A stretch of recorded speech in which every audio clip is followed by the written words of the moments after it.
오늘 우리 주신 하나님 말씀은 신약성경 로마서 1장 16절에서 17절 말씀입니다.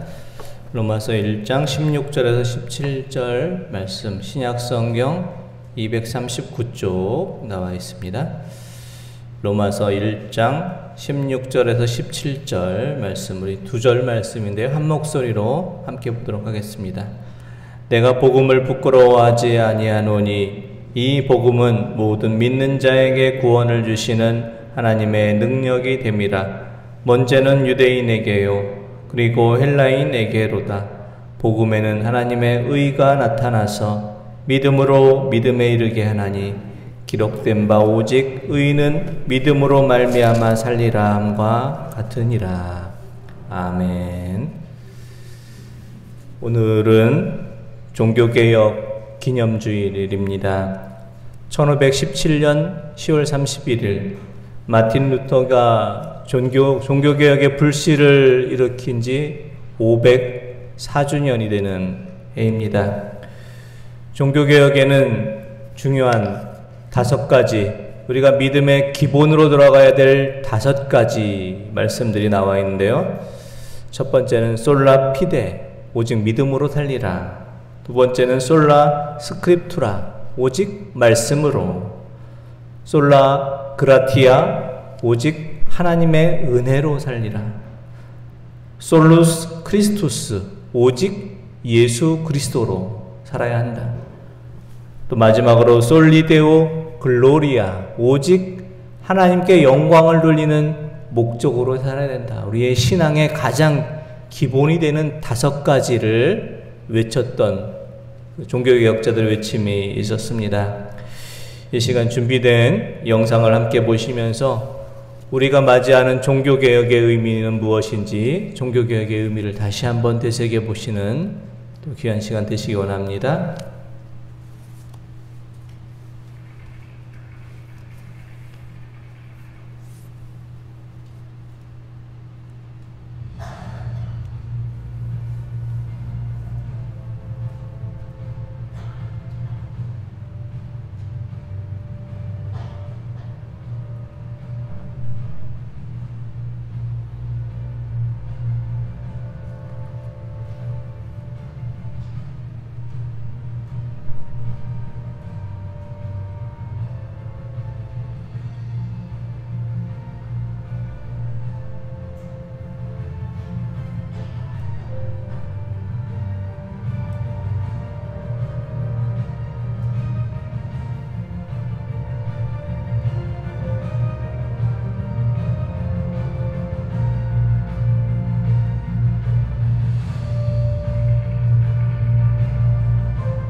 우리 교회를 영어로는 장로교회를 프로테스탄트 처치 이렇게 말합니다. 프로테스탄트라는 뜻은 저항하다, 항의하다 이런 뜻이 있습니다. 성직을 매매하고 면죄부를 판매하고 말씀의 왜곡으로 잘못된 가톨릭 교회에 대해서 이것은 아니다, 항의하고 저항하며 탄생한 교회가 우리들이 속한 프로테스탄트 처치 개혁교회입니다. 영상에서 보신 것처럼 개혁이라는 것은 무엇을 바꾸는 것이 아니라 원래의 자리로 회복되는 것입니다. 원래 있던 상태로 돌이키고 원래 있던 모습으로 되돌아가는 것이 개혁이고 회복입니다. 종교개혁주의를 맞이해서 우리가 다시 복음으로 돌아가고 다시 성경으로 돌아가고 다시 우리의 믿음을 회복하실 수 있는 우리 성도님들 되시기를 원합니다. 종교개혁 이후 생겨났던 교회들을 개혁교회라고 하면서 가톨릭과 개혁교회가 차이가 있습니다. 가톨릭과 개혁교회에는 여러 가지 차이가 있습니다. 예배의 형식이 가톨릭과 좀 다르죠. 또 성경 말씀을 해석하는 그 해석에도 차이가 있습니다. 하지만 무엇보다 가장 큰 차이는 무엇을 통해서 구원을 얻는가, 구원관에서 가장 큰 차이가 있습니다. 개혁교회는 오직 믿음으로 구원을 얻는다라고 말하지만 가톨릭 교회에서는 믿음 외에도 선행, 공로, 고행, 구제 등 믿음 이외의 것들을 통해서도 구원을 얻을 수 있다라고 말합니다. 그래서 중세시대의 많은 사람들은 구원을 얻기 위해 좀 더 쉬운 길을 택했습니다. 좀 더 쉽게 구원을 얻을 수 있는 길을 택하고 그러다 보니 믿음이 혼탁해지고 믿음마저 잃어버리게 되었습니다. 종교개혁 504주년 종교개혁 기념주의를 맞이해서 우리의 믿음이 어떻게 또 회복해야 될지를 되새겨 볼 수 있기 원합니다.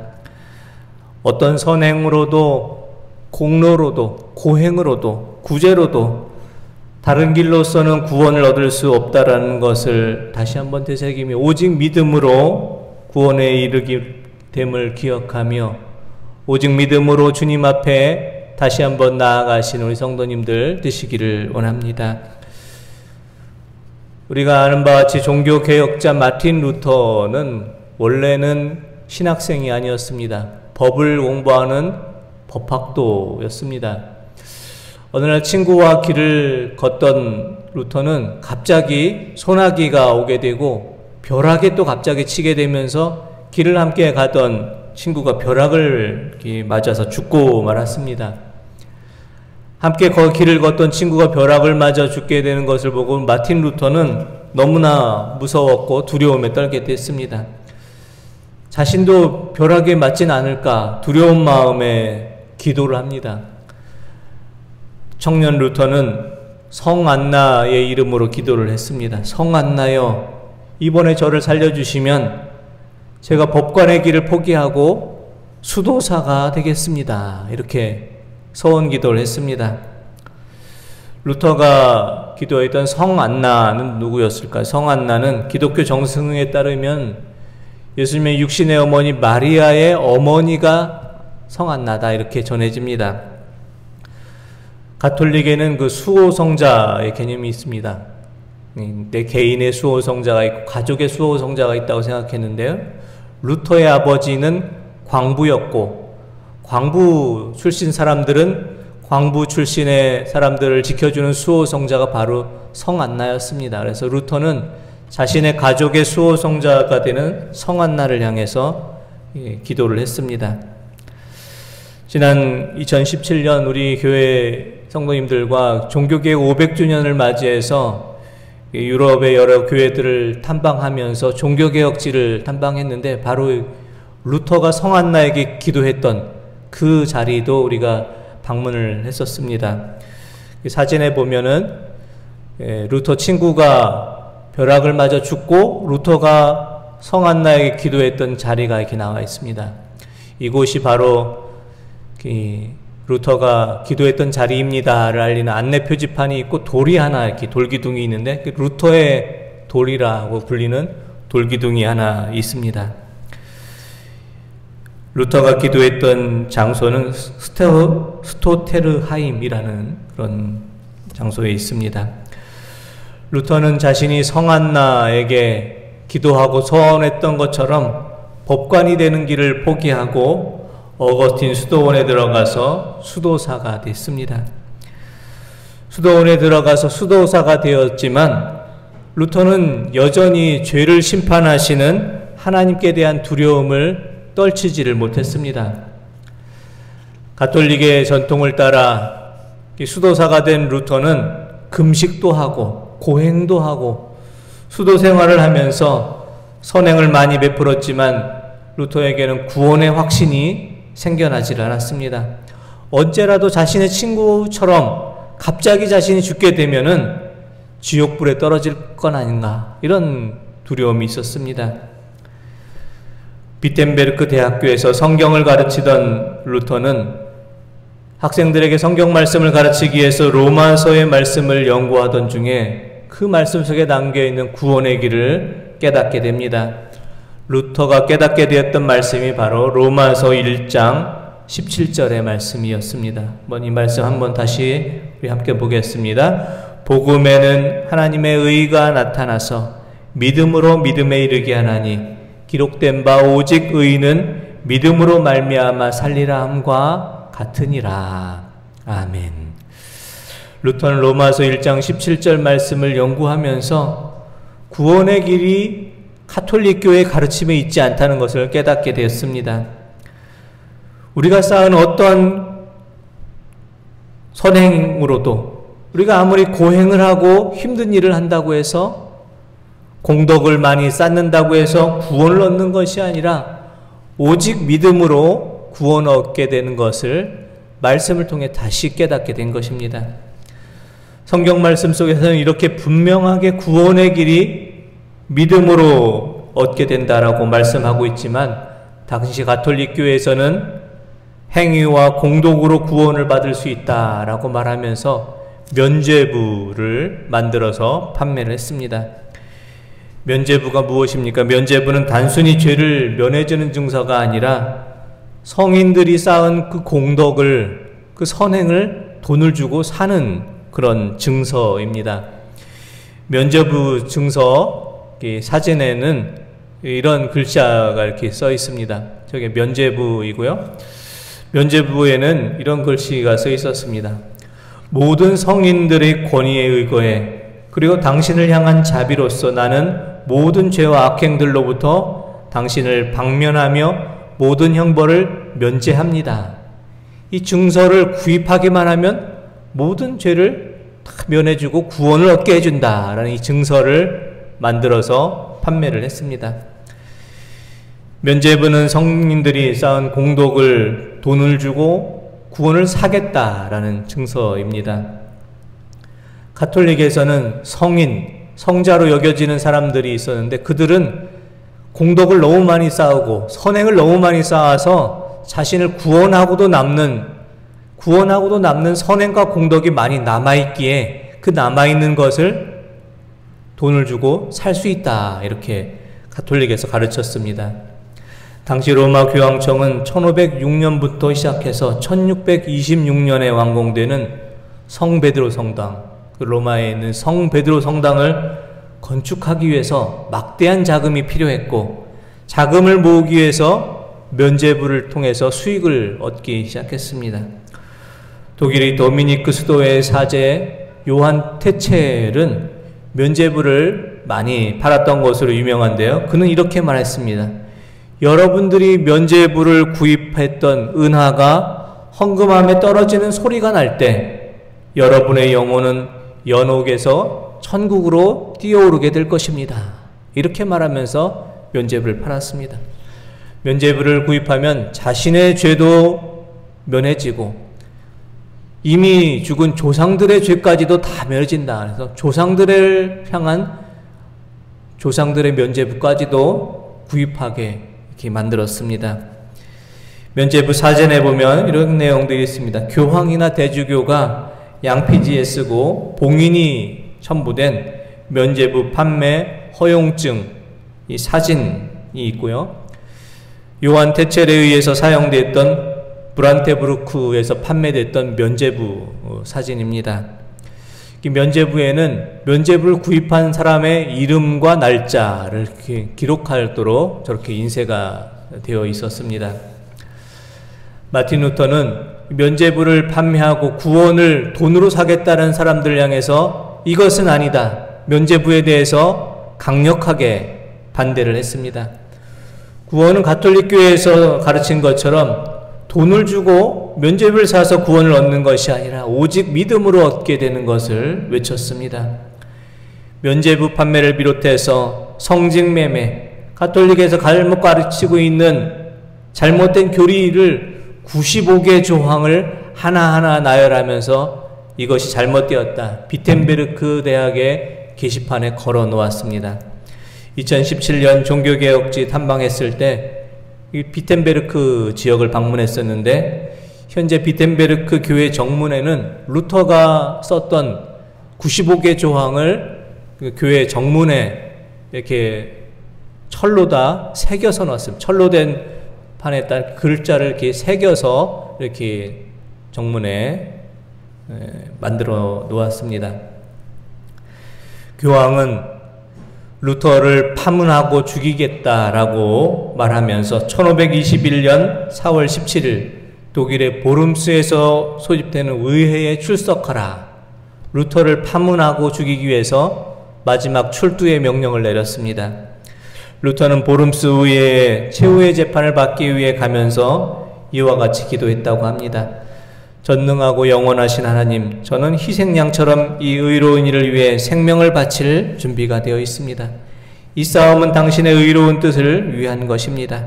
저는 영원히 당신에게서 떠나지 않겠습니다.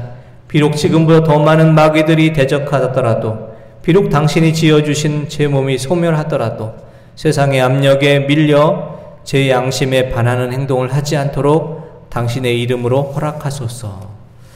루터는 자신을 반문하고 죽이려는 사람들을 향해서 끝까지 자신의 믿음을 지켰습니다. 루터뿐만 아니라 루터의 동료들도 함께 동참했고, 당시에 인쇄술이 발달하면서 루터가 기록했던 95개 조항이 인쇄술의 발달로 인해 널리 유럽 전역에 퍼지면서 루터의 종교개혁을 지지했던 수많은 사람들이 함께 동참을 했습니다. 1370년 남보헤미아 루시네크 지방에서 태어나서 가톨릭 성직매매를 강하게 비판했고 1415년 화형을 당함으로 루터보다 100년 일찍 종교개혁의 불씨를 당겼던 체코의 얀 후스라는 종교개혁자가 있었습니다.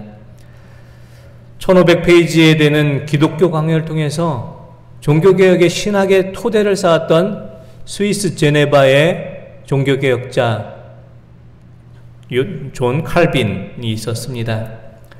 오직 성경으로, 오직 의대로, 오직 믿음으로를 주장하던 종교개혁의 이 불씨는 유럽 전역을 거치고 또 미국으로 건너가서 그것이 다시 우리에게까지 왔습니다. 루터와 같이 목숨을 걸고 종교개혁을 외쳤던 이들이 외쳤던 외침은 이것이었습니다. 에드 폰테스라는 외침이었습니다. 근본으로 돌아갑시다 라는 그런 외침입니다. 종교개혁은 무엇을 바꾸는 것이 아니라 근본으로 돌아가는 것입니다. 우리의 믿음의 자리를 믿음의 첫 자리로 회복하는 것입니다. 얼마 전에 그 다산의 글 중에 다산의 마지막 습관이라는 책이 출판되어서 나왔습니다. 우리가 알다시피 다산 정약용은 훌륭한 학자였지만 모함을 받아 18년 동안 전라남도 강진에서 유배 생활을 하고 돌아왔습니다. 다산 정약용이 유배 생활을 하고 돌아왔을 때 모든 것이 다 추락된 상태였습니다. 정조가 제위하던 시절에 학자로서 정치가로서 많은 존경을 받고 있었던 정약용은 모든 것을 다 잃고서 18년간 유배 생활을 하고서 돌아와 보니까 모든 사람들이 이제 자신에게 등을 돌렸고 다산에게 남은 것은 아무것도 없었습니다. 다산 정약용은 자신이 노후해진 이 마지막 시대에 무엇을 할까를 생각하다가 자신의 이 마지막 습관을 다시 학문의 기초를 닦는 것으로 돌아가자 이렇게 결심을 합니다. 그래서 자신이 가지고 있던 모든 책을 다 불살라 버리고 소학이란 책을 읽기 시작했습니다. 소학이란 책은 8세 전후의 아이들이 배우는 예의범절, 학문의 기초, 도덕의 규범이 나오는 8세 전후의 아이들이 배우는 책인데 그 소학을 읽기 시작했습니다. 소학을 읽으면서 중요한 문구들을 초서하기 시작했습니다. 초서는 그 문구들을 뽑아서 직접 손으로 기록하면서 써가면서 읽는 방법이 초서입니다. 초서를 하면서 소학이라는 그 대학자가, 유교의 대학자가 8세 아이들이 배우는 소학이라는 그 글을 읽기 시작한 것입니다. 그러면서 자신의 학문의 첫 자리, 제일 기본이 되는 것을 회복하면서 다산정약용은 다시 근본으로 돌아가는 그런 모습을 가졌다고 합니다. 우리도 다산정약용이 가졌던 마지막 습관과 같이 우리도 믿음의 첫 자리로 돌아갈 수 있기 원합니다. 말씀을 읽고 말씀을 쓰고 찬송을 부르면서 하나님께 우리의 믿음의 첫 자리를 회복할 수 있기 원합니다. 초대교회 성도들은 이와 같이 믿음의 첫 자리, 우리가 돌아가야 될 신앙의 근본의 자리를 이렇게 보여줬습니다. 사도행전 2장 42절 그리고 46절 47절 말씀 한번 보겠습니다. 그들이 사도의 가르침을 받아 서로 교제하고 떡을 떼며 오로지 기도하기를 힘쓰니라. 날마다 마음을 같이하여 성전에 모이기를 힘쓰고 집에서 떡을 떼며 기쁨과 순전한 마음으로 음식을 먹고 하나님을 찬미하며 또 온 백성에게 칭송을 받으니 주께서 구원받는 사람을 날마다 더하게 하시니라. 아멘. 초대교회 성도들은 신앙의 근본으로 돌아가서 날마다 교회에 모여서 말씀의 가르침을 받았고 서로 교제하였고 성찬의 떡을 나누며 오직 기도에 힘쓰는 삶을 살았습니다. 날마다 마음을 같이하여 성전에 모이기를 힘쓰고 하나님을 찬미하였습니다. 이것이 바로 신앙의 기본이었습니다. 하지만 우리는 코로나19로 인해서 신앙의 기본들을 많이 잃어버렸고 신앙의 기본들이 많이 무너져 버렸습니다. 사랑하는 우리 청안교회가 초대교회의 모습처럼 신앙의 근본으로 다시 돌아갈 수 있기를 원합니다. 날마다 마음을 같이하여 모이기에 힘쓰고 말씀의 가르침을 받아 서로 교제하고 성찬의 떡을 나누며 오직 기도에 힘쓰며 하나님을 찬미하는 자로 살아갈 수 있기 원합니다. 종교개혁자들이 외쳤던 외침처럼 오직 믿음으로, 오직 성경으로, 오직 하나님의 은혜로, 오직 예수, 오직 하나님께 영광을 돌리는 삶으로 살아갈 수 있기를 원합니다. 우리가 거하는 곳이 교회에 있든지 교회 밖 세상 어느 곳에 있든지 믿음 있는 자의 모습으로 살아가시며 우리의 믿음의 첫 자리를 회복하며 살아가시는 우리 모든 성도님들 다 되시기를 원합니다. 기도드리겠습니다. 하나님 아버지, 종교개혁주의를 통해서 주님의 몸된 교회를 다시 새롭게 하기를 원합니다. 종교개혁자들의 외침처럼 오직 믿음으로, 오직 성경으로, 오직 은혜로, 오직 예수, 오직 하나님께 영광을 돌리며 살아갈게 하셔 주시고 신앙의 근본, 믿음의 첫 자리를 다시 회복하게 하여 주옵소서. 예수 그리스도의 이름으로 기도드립니다. 아멘.